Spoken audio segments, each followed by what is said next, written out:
Good morning, Clark Middle School. I hope your day has had an awesome start. Often I discuss ways to relieve stress. One of those ways, and my favorite, is deep breathing exercises. I hope you've tried it on your own sometime. Today's lesson goes along with using breathing to calm ourselves. We're going to talk about reacting versus responding. Reacting quickly to a situation can bring shallow breathing and produce feelings of anger or regret.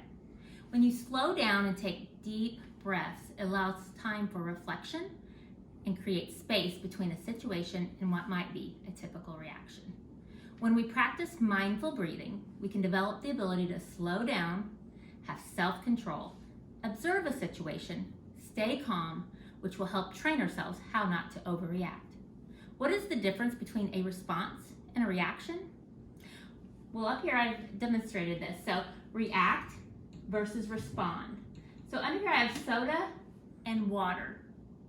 So soda kind of demonstrates how you might react. So a soda is, think of yourself as a soda.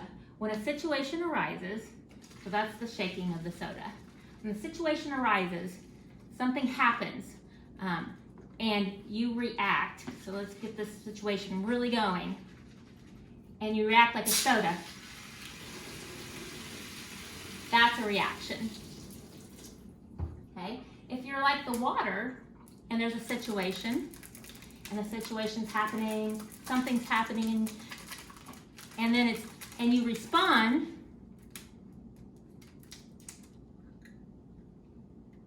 the response is more like the water. So as you notice, the soda exploded everywhere, all over me, all over the 7th grade teacher's lounge. And the water is just still calm and it's still available to drink and everything's much easier and calmer with the water.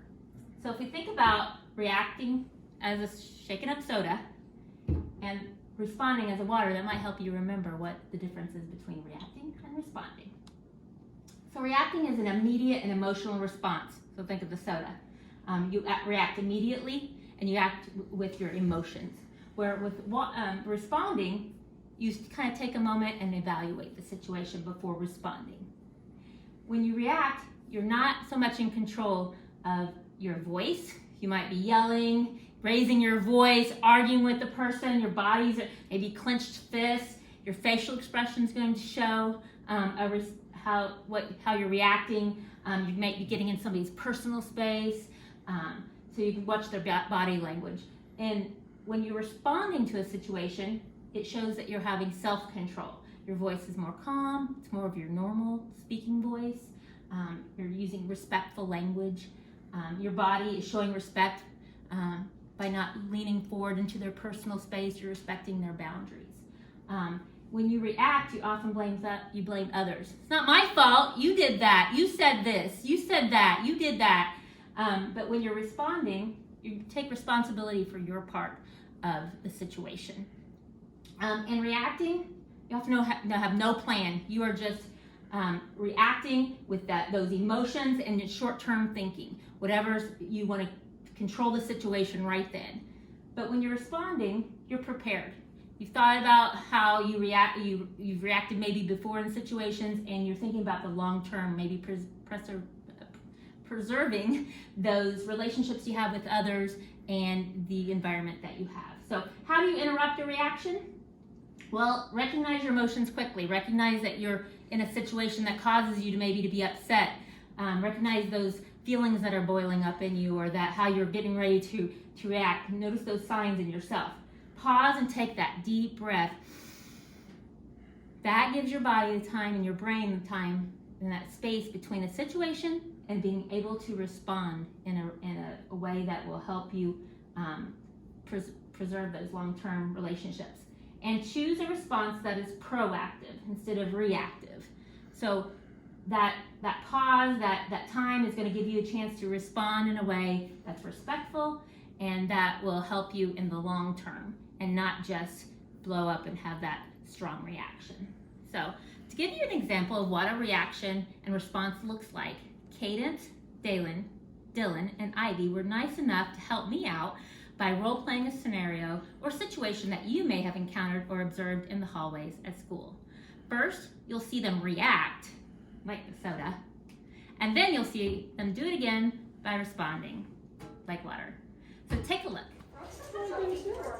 Yeah, it's kind of weird. Like, Oh, excuse me. watch where you're going. Why? We were clearly walking for first. Ew, let's go. Yeah, they're kind of weird though.